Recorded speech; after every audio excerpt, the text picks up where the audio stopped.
Yes. Sir, what things will you do then in the future? In the future, I don't really look to the future. Why? Why? Because I don't think there's much point. I could be run over by a horse tomorrow. That's unlikely. They can't drive for a start. Yes, well, there's always a first time. Oh, crikey. One became Pope once, so one driving, I suppose, is a sideways step, if anything. See? So anything could happen to me tomorrow, so I don't really plan. I just take life 1 minute at a time. Morrissey, are you happier as an older man than you was as a young man? I am still young. Look closer. Well, you're very dashing. I'm not criticising you aesthetically. Young. I have a very young spirit, I think. Okay, but it seems to me that you've changed, like, from, in your earlier work. But you didn't know me then, you see, as a human being. You just simply read The Bunty or something, and thought, oh, this is what he's really like. Yeah. So the first comedian that really made you guffaw was? Well, maybe Billy Connolly, but like Peter Cook is the sort of the beacon to, that guides me. The beacon, yeah. Yeah, as it were. Mm-hmm. And like Richard Pryor, sort of. Well, your hand gestures are a bit Peter Cook. Are they? Yeah. Ah, good.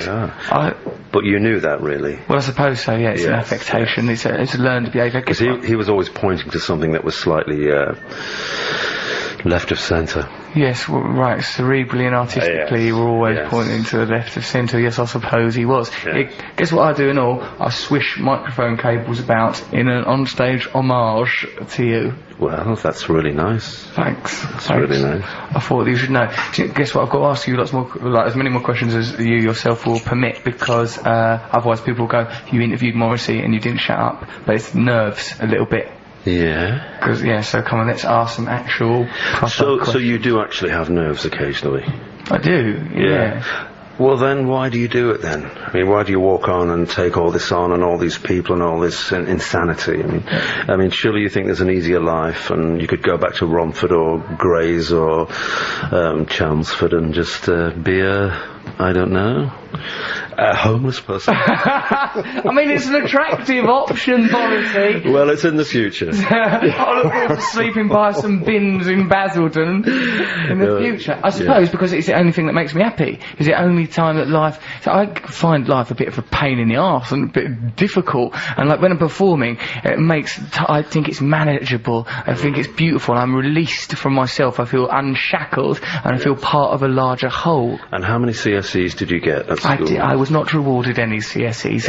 O-levels? I got 4 GCSEs actually. What, a secondary modern failure? I went to a comprehensive school. Things didn't go well, Morrissey. I didn't fit in. It were a difficult time, not only for them, for me. Yes. What about you? You were a qualified man. Not really. I mean, a smattering of O-levels, but nothing that would impress anybody. Yeah. No. I don't suppose it's ever been particularly relevant.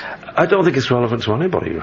I just don't. I mean, is it relevant? Was it relevant to Diana Spencer? No. Her little 2 O-levels? No, I suppose not. Did it stop her? No, she did quite well, as I recall. She did quite well, but maybe she'd be still alive if she got that 3rd O-level. That 3rd O-level could have given her a few more months at the very least. Yes. I would imagine. Yes. So, Morrissey. Are you going to continue making us music and performing and everything? Well, I don't perform. Oh, right, to appear live. What's your problem with that verb? Because it was an affective, because it sounds as if I'm there with a hat and a cane and I'm skipping and then, the lights go down and I turn into an incredibly drab person. So it's not a performance. Yeah. It's not a performance. It's not something I've concocted. But back to the question, which... it was, were you carrying on doing this for the foreseeable future? How can anybody possibly know? I mean, I could have a wooden leg next week. So how come you're on this station and not another station? What, BBC Radio 2? Because the adventurous controller of BBC Radio 2, Leslie Douglas, thought that she thinks I'm good because she's and she thinks it'd be innovative to have me on the station. Yes, and your favourite DJ of all time is? I don't know if I really have one. Really, it's not. Anybody you ever listen to obsessively and?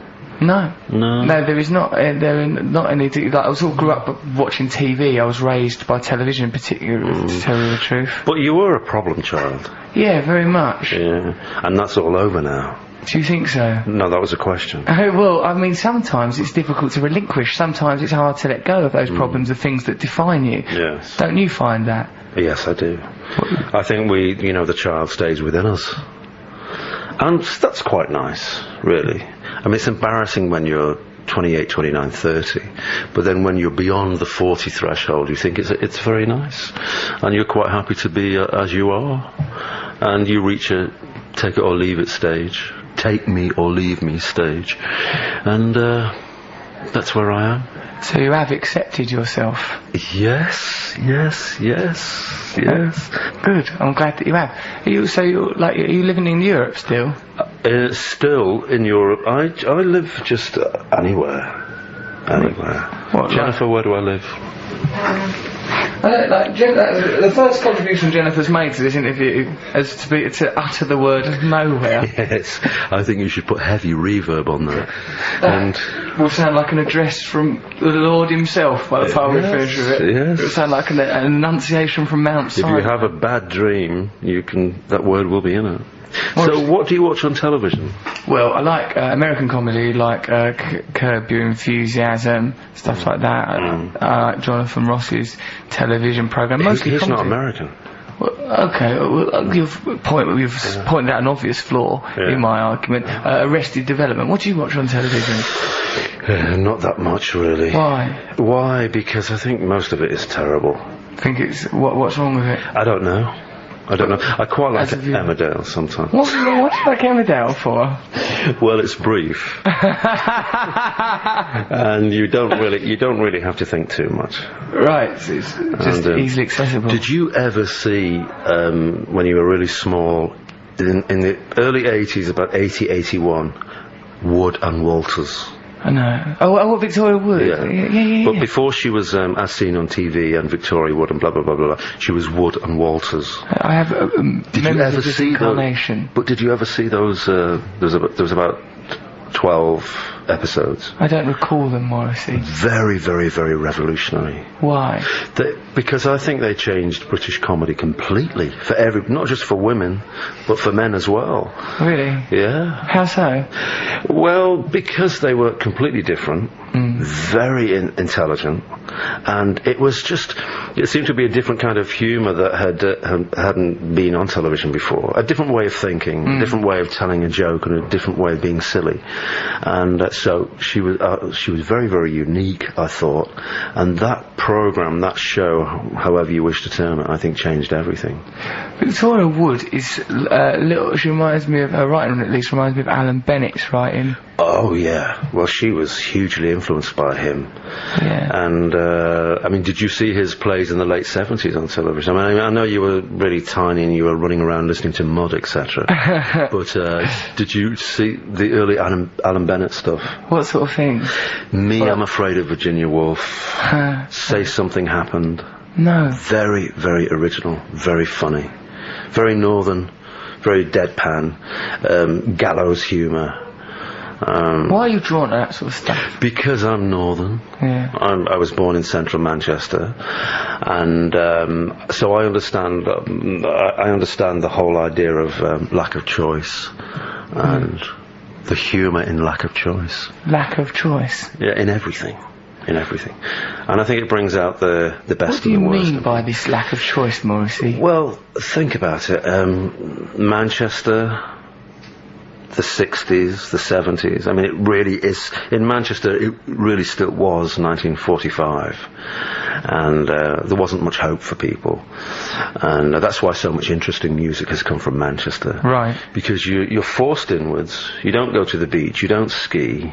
You don't do anything dramatic or glamorous. And there's no such thing as money. And there's hardly jobs around. And you don't want to do jobs anyway. So you're forced inwards. And it brings out the best of you. Yes. Yes. So that's the situation under which you grew up and your work was developed. That's the stamp across this face that you're glaring into. So it's a marvellous stamp, if I may say. Well, you know.